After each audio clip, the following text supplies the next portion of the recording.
সাদাকার এমন ক্ষমতা আছে যে আপনার তাকদিরে মনে করেন একটা বিপদ লেখা আছে, মনে করেন তাকদিরে একটা বিপদ আছে, আপনি এখানে সদকা করছেন, এই সাদাকার ওসিলাতে আল্লাহ পাক আপনার এই বিপদটা দূর করে দিতে পারেন। একটা রোগ হয়েছে, বিপদে পড়ে গেছেন, এখন যদি গোপনে গোপনে সদকা করতে থাকেন এবং ওই ওসিলায় আল্লাহর কাছে দোয়া করেন যে আল্লাহ এই সদকার ওসিলায় আমার এই বিপদটা তুমি কাটায় দাও, আল্লাহ কাটাই দেবেন। সদকার এমন ক্ষমতা আছে, তবে এটা ঢাকঢোল পিটায় না, যত পারেন গোপনে গোপনে। হ্যাঁ, প্রকাশ্যেও দেওয়া যায়, গোপনে দেওয়া উত্তম, গোপনে দেওয়া কি উত্তম, প্রকাশ্যেও দেওয়া যাবে, কোনো সমস্যা নেই। আমরা সদাকা দিব বেশি বেশি বেশি চেষ্টা করবো আত্মীয়র হক দেওয়ার, আত্মীয়দেরকে দেওয়ার জন্য, প্রতিবেশী, আমাদের সমাজের ইয়েতিম, আমাদের সমাজের বিধবা, আমাদের সমাজের মিসকিন, ভালো ভালো জায়গায় সদকা করবেন। ঢাকা শহরে দেখা যায় অনেক সময় আমরা গাড়ি দিয়ে যাই, গাড়ির সামনে ক্লাসে নক করে টাকা যাচ্ছে, আল্লাহর ওয়াস্তে কিছু দেন। কে জানি হাদিসটা ভিক্ষুকদেরকে শিখাইছে। কোন হাদিস জানেন? যে আল্লাহর ওয়াস্তে কারো কাছে কিছু চাইলে ফিরাইতে হয় না।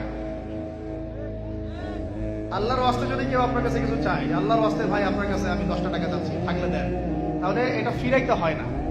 বেচারা আল্লাহর ওয়াস্তে চাইছে, আমি ফিরাবো কেন? আল্লাহর দোহাই দিছে। তো প্রত্যেকটা ভিক্ষুক দেখবেন চায় আল্লাহর ওয়াস্তে দেন, সেটা নিয়ে গাঁজা খাক আর কি করে করবো, আল্লাহর ওয়াস্তেই চাচ্ছে। অনেক সময় দেখা যায় অনেক ভিক্ষুকের ফ্ল্যাট আছে ঢাকায়, কি আছে, আর আমরা ভাড়া থাকি, যারা দেই তারা ভাড়া থাকি, হয় ভিক্ষুকের ফ্ল্যাট আছে।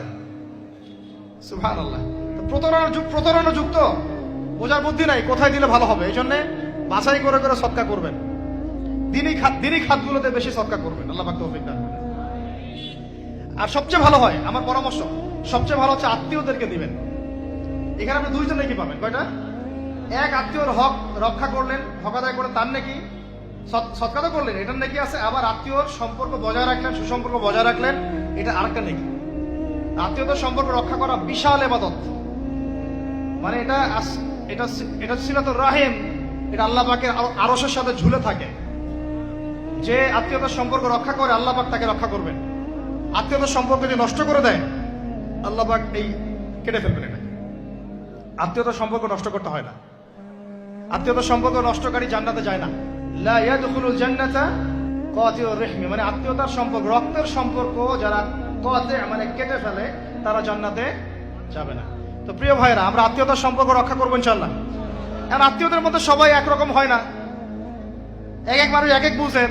কেউ হয়তো আলট্রা মডার্ন, কেউ এক্সট্রা অর্ডিনারি মডার্ন, ঠিক আছে, কেউ দিনের ধার কাছেও নাই, কেউ নাস্তিক, এরকম আছে তো নাকি? তা আপনি সৌজন্যমূলক সম্পর্ক বজায় রাখবেন। সালাম কালাম বিনিময়ে আসলে মেহমানদারি করা, সৌজন্যমূলক সম্পর্ক কি করবেন? বজায় রাখবেন। আল্লাহ পাক আমাদেরকে বোঝার তৌফিক দান করুন।